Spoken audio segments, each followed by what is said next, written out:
তো hello guys, চলে এলাম আবার খেলার খবর চ্যানেলে বিগ আপডেট নিয়ে। তো চলো বন্ধুরা, এই ভিডিওটা কিন্তু খুব গুরুত্বপূর্ণ আপডেট আছে। শুধুমাত্র ইন্ডিয়া টিম নিয়ে কিছু আপডেট দেওয়া আছে, football team, India football team নিয়ে। আর আজকে নিশ্চয়ই তোমরা জানো ম্যাচ ছিল ইন্ডিয়া ভার্সেস আফগানিস্তান। তো চলো পুরো ভিডিওটা দেখতে থাকো এবং স্কিপ করো না। এবং খেলার খবর চ্যানেলে নতুন হয়ে থাকলে চ্যানেলটাকে সাবস্ক্রাইব করে পাশে থাকো এবং বেল আইকন ঘন্টাটা ঢং করে বাজিয়ে দাও। তো চলো ভিডিও স্টার্ট করা যাক। তো তোমরা নিশ্চয়ই জানো, ভিডিওটা একটু ছোটো করেই হবে, তোমরা নিশ্চয়ই জানো ইন্ডিয়া ভার্সেস আফগানিস্তান আজ সন্ধ্যে 7:30 থেকে খেলা ছিল গুয়াহাটি স্টেডিয়ামে। তো সেক্ষেত্রে ইন্ডিয়া এগিয়ে থেকেও কিন্তু শেষ ক্ষেত্রে 2-1 গোলে হারতে হলো এবং ইন্ডিয়া বিশ্বকাপ মানে ওয়ার্ল্ড কাপে ওঠার সেকেন্ড হাফ যাওয়ার চান্স স্বপ্ন পুরোপুরি ভেঙে গেল। তো শেষ ক্ষেত্রে আফগানিস্তান কিন্তু তাদের মূল 3 প্লেয়ার বাদ দিয়ে কিন্তু খেলতে নেমেছিল। আর ইন্ডিয়া কিন্তু তাদের পুরোপুরি দম দিয়েই নেমেছিল। তো সেক্ষেত্রে তাও কিন্তু আফগানিস্তানের সঙ্গে সেকেন্ড ম্যাচটা কিন্তু জিততে পারলো না। সামোস যদি ড্রও করতে পারলো না। 1 গোলে এগিয়ে থেকে সুনীল ছেত্রী পেনাল্টিতে গোল করে, সেক্ষেত্রে 1 গোলে এগিয়ে থেকেও কিন্তু দু গোলে কিন্তু ইন্ডিয়াকে হারতে হলো। তো ইন্ডিয়ার স্বপ্ন কিন্তু ভেঙে গেল।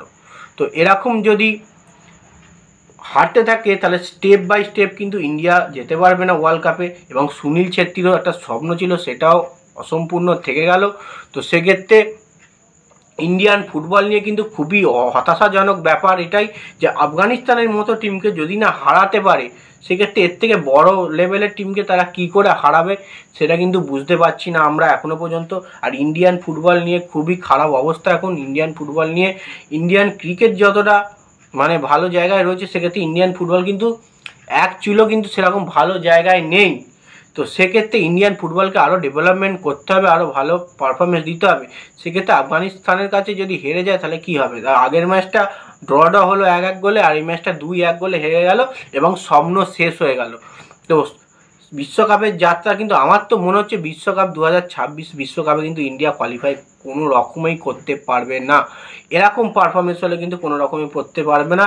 এবং কোচ কিন্তু বদলের সময় এসে গেছে, কোচকে কিন্তু পাল্টানো উচিত। এই কোচ কিন্তু ইন্ডিয়া টিমের জন্য কিছু করতে পারছে না, শুধু প্লেয়ারের দোষ দিয়েও লাভ নেই, কোচকেও কিন্তু পাল্টাতে হবে। তো সেক্ষেত্রে আজকের ম্যাচটা খুবই হতাশাজনক হার হলো। তো সেক্ষেত্রে আমরা খুবই শোকাহত, মন খারাপ প্রচুর।